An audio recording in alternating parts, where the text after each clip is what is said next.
이번 코로나 위기를 겪으면서 확인된 사실이 있습니다. 위기 터널에서 어느 나라가 힘이 되는 우방국인지, 고통을 함께 나누는 진정한 동맹국인지 확인이 되고 있습니다. 지난 목요일 19일입니다. 오전에 청와대에서 첫 번째 비상경제회의가 개최됐습니다.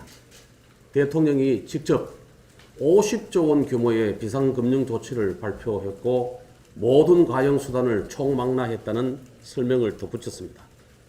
시장 반응 냉담했습니다. 대통령의 발언을 생중계한 40분이 지난 12시 5분 주가가 폭락합니다. 서킷 브레이크가 발동이 되었습니다. 결국 그날 코스닥, 코스피 10% 내외씩 폭락을 했습니다. 다음 날 20일 날 금요일 새벽 미국으로부터 600억 달러의 통화수합 체결 소식이 들려왔습니다.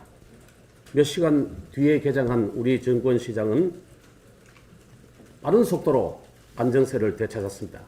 전날 떨어졌던 수준 회복하고 환율도 40원 정도 안정되면서 1246억 원으로 안정이 되었습니다. 그런데 그 다음 날 토요일 날 21일 북한은 김정은의 직접 지휘 아래 동해상으로 단거리 탄도 미사일 2발을 쾅쾅 발사했습니다. 3월 들어 세 번째입니다. 여기에 대해서 청와대 아무 소리 안 하고 묵묵부담입니다. 대신에 문재인 대통령이 한미 통화 스와프가 정부의 성과다. 국민은 든든함을 느꼈을 것이다. 이렇게 페이스북에 올립니다. 반대로 이주열 한은 총재, 이분이 실제 미국 통화당국하고 통화도 하고 협상주도 하고 사인할 예정입니다.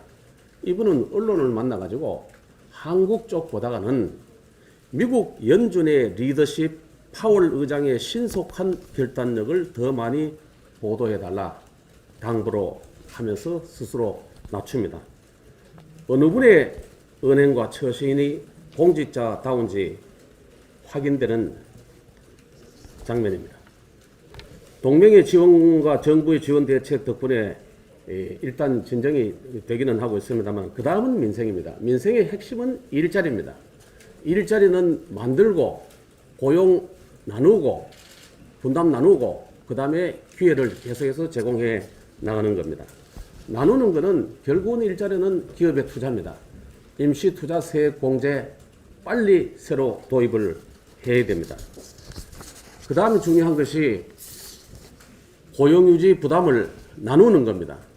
미국에서 열흘 전에 법이 통과되었습니다. 내용은 평시에 7, 80% 정도의 임금을 유지해 주되 반은 정부가 되고 반은 기업이 돼서 유지해 나가는 방안 우리도 마련해야 됩니다. 일자리 기회를 되찾을 때까지 생계지원 긴급복지 필요합니다. 우리 당이 발표한 40조 국민채 발행의 주요 내용이 되기도 합니다만은 건배로 납부유예, 면제, 실업급여 기간 연장, 필요하면 긴급복지 성격의 현금 지원도 검토할 필요가 있습니다. 그런데 집행할 때는 정책 제1 대상이 피해가 집중된 지역에 먼저, 대구 경북 지역에 먼저 쓰고 그리고 쓰러지고 있는 임시 일용 근로자, 영세 골목 상인 이런 분들한테 먼저 집중 지원되어야 할 겁니다. 이를 위해서 대통령은 야당에서 제의하고 있는 제1야당 대표와 조건 없는 영수회담에 신속히 응답하는 길이 코로나 이후를 대비하는 첫 길이다 이렇게 생각을 합니다.